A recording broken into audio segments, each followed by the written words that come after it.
Je m'adresse à vous ce soir pour vous faire connaître la décision que j'ai prise dans la perspective de la prochaine élection présidentielle. Depuis mai 2012, c'est-à-dire la date à partir de laquelle je suis devenu président de la République, j'ai agi avec les gouvernements de Jean-Marc Ayrault et de Manuel Valls pour redresser la France et la rendre plus juste. Aujourd'hui, au moment où je m'exprime, les comptes publics sont assainis, la sécurité sociale est à l'équilibre et la dette du pays a été préservée. J'ai également voulu que notre modèle social puisse être conforté, parce que c'est notre bien commun. Je l'ai même élargi pour permettre à ces travailleurs qui avaient commencé très tôt leur vie professionnelle de partir plus précocement à la retraite. Et j'ai fait en sorte que, à chacune et à chacun, puisse être accordée une complémentaire santé. Dans ce contexte, j'ai aussi voulu placer la France au premier rang de la lutte contre le réchauffement climatique. Et c'est à Paris, oui, à Paris, que l'accord historique a pu être signé et qui a engagé le monde entier. J'ai voulu aussi que l'école dispose des moyens indispensables, ceux-là même qui lui avaient été ôtés dans la période précédente, parce que l'école, c'est le pilier de la République. J'ai fait avancer les libertés. Le mariage a été ouvert à tous les couples. L'égalité entre les femmes et les hommes a été renforcée. Et la lutte contre les discriminations, celles qui blessent, a été amplifiée.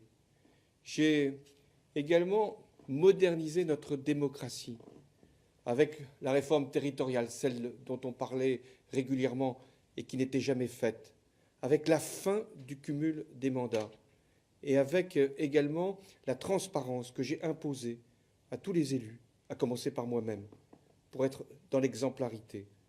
Mais l'engagement majeur que j'avais pris devant vous, c'était de faire baisser le chômage.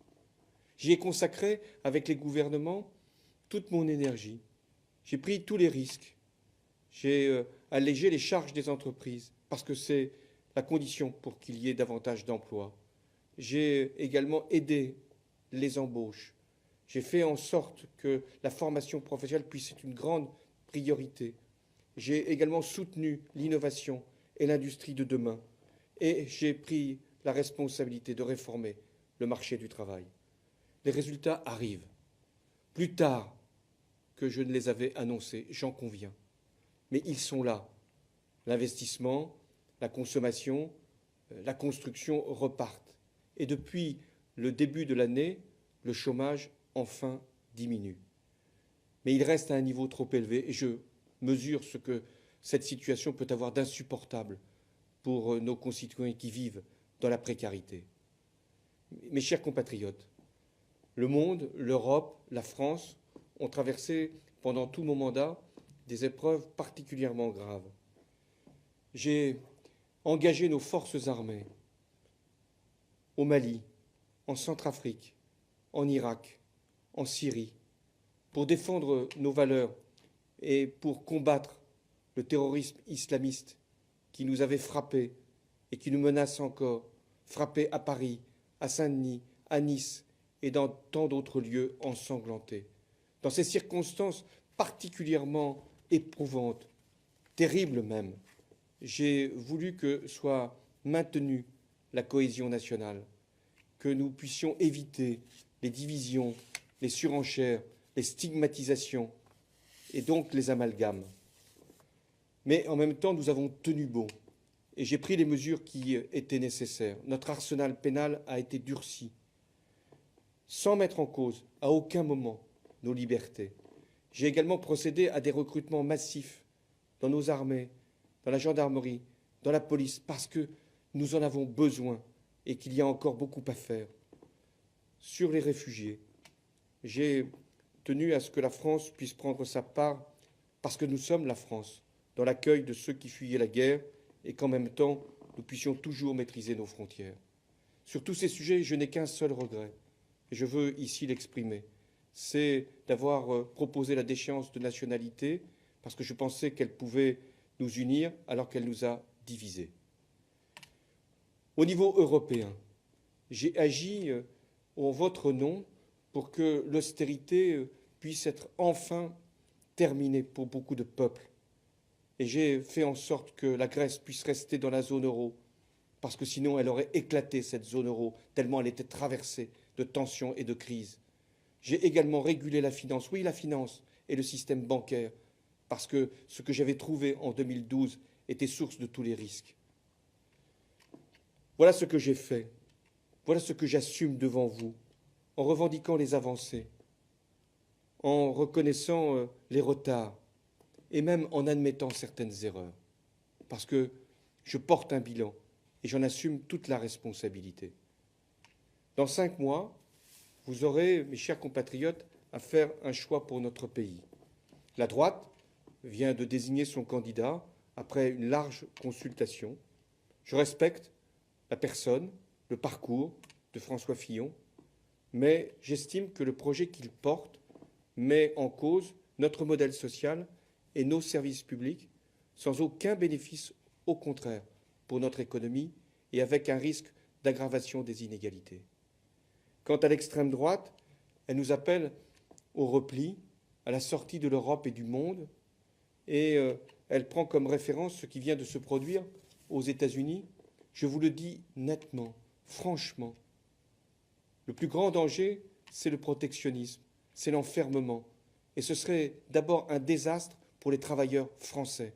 Or, comme président de la République, je tiens d'abord à ce que le travail en France puisse être soutenu et valorisé. Plus que quiconque, mes chers compatriotes, je mesure l'enjeu de la période qui s'ouvre. Comme président de la République, je dois diriger l'État. J'ai la responsabilité d'assurer le fonctionnement régulier de nos institutions jusqu'au terme de mon mandat et dans un contexte où la menace terroriste n'a jamais été aussi élevée. Comme socialiste, parce que c'est l'engagement de toute ma vie, je ne peux accepter, je ne peux me résoudre même à la dispersion de la gauche, à son éclatement, parce qu'elle priverait de tout espoir de l'emporter face au conservatisme et pire encore, face à l'extrémisme. Pour ma part, je ne suis animé que par l'intérêt supérieur du pays. Le pays, depuis plus de 4 ans et demi, je l'ai servi avec sincérité, avec honnêteté. L'expérience m'a apporté l'humilité qui est indispensable à l'action publique. Et face aux épreuves, j'ai pu avoir une capacité inépuisable de résistance devant l'adversité.